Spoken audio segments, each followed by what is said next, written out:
વિરમગામના ડાંગર કૌભાંડનો વધુ એક આરોપી પોલીસની સમક્ષ હાજર થયો છે। ડાંગર કૌભાંડમાં એક બાદ એક નવા ખુલાસાઓ જ્યારે થઈ રહ્યા છે ત્યારે આરોપીઓની પણ પૂછપરછ કરવામાં આવી રહી છે અને આ જ કેસમાં વધુ એક આરોપી પોલીસની સામે હાજર થયો છે। ખરીદ અધિકારી એચ.એમ. ઠાકોરે ફરિયાદ નોંધાયા બાદથી ફરાર હતો। 45 દિવસ બાદ વિરમગામ ટાઉન પોલીસ સમક્ષ તે હાજર થયો।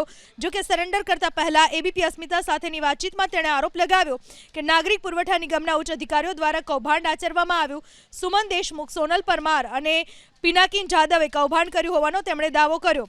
વર્ષ 2022-23ની ટેકાના ભાવે ખરીદેલી ડાંગરના કટ્ટામાં ધૂળ અને ઢેફા હતા।